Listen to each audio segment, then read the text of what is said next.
প্রতিদিন আমাদের কোয়েল পাখিগুলো ভালোভাবে ডিম দিলেও তাদের শরীরের এই পালক পড়ে যাওয়ার কারণে আমাদের কোয়েল পাখিগুলোকে দেখতে এখন এত বেশি ভালো লাগে না। আমরা যারা কোয়েল পাখি পালন করি তারা হয়তো সকলেই জানে কোয়েল পাখির নিয়মিত ডিম দিতে দিতে তাদের শরীরে জিঙ্কের ঘাটতি দেখা দেয়, যার কারণে কোয়েল পাখির পালক পড়ে যেতে শুরু করে। এবং আমরা জিঙ্কের অভাব দূর করার জন্য পাখিকে জিঙ্ক অথবা জিসবেট ওষুধটি দিয়ে থাকি। শুধুমাত্র জিঙ্কের অভাবই নয়, কোয়েল পাখির ঠোকরা ঠুকরির কারণেও এই পালক পড়ে যেতে পারে, কিন্তু আমাদের কোয়েল পাখির ক্ষেত্রে ব্যাপারটা হয়েছে ভিন্ন।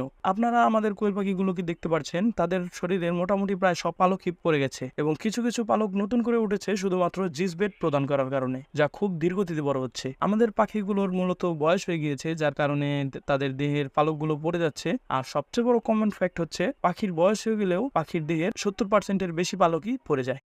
প্রতিদিন আমাদের কোয়েল পাখিগুলো ভালোভাবে ডিম দিলেও তাদের শরীরের এই পালক পড়ে যাওয়ার কারণে আমাদের কোয়েল পাখিগুলোকে দেখতে এখন এত বেশি ভালো লাগে না। আমরা যারা কোয়েল পাখি পালন করি তারা হয়তো সকলেই জানে কোয়েল পাখির নিয়মিত ডিম দিতে দিতে তাদের শরীরে জিঙ্কের ঘাটতি দেখা দেয়, যার কারণে কোয়েল পাখির পালক পড়ে যেতে শুরু করে। এবং আমরা জিঙ্কের অভাব দূর করার জন্য পাখিকে জিঙ্ক অথবা জিসবেট ওষুধটি দিয়ে থাকি। শুধুমাত্র জিঙ্কের অভাবই নয়, কোয়েল পাখির ঠোকরা ঠুকরির কারণেও এই পালক পড়ে যেতে পারে, কিন্তু আমাদের কোয়েল পাখির ক্ষেত্রে ব্যাপারটা হয়েছে ভিন্ন। আপনারা আমাদের কোয়েল পাখিগুলোকে দেখতে পাচ্ছেন, তাদের শরীরের মোটামুটি প্রায় সব পালকই পড়ে গেছে এবং কিছু কিছু পালক নতুন করে উঠেছে শুধুমাত্র জিসবেট প্রদান করার কারণে, যা খুব ধীরগতিতে বড় হচ্ছে। আমাদের পাখিগুলোর মূলত বয়স হয়ে গিয়েছে, যার কারণে তাদের দেহের পালকগুলো পড়ে যাচ্ছে। আর সবচেয়ে বড় কমন ফ্যাক্ট হচ্ছে, পাখির বয়স হয়ে গেলেও পাখির দেহের 70%-এর বেশি পালকই পড়ে যায়।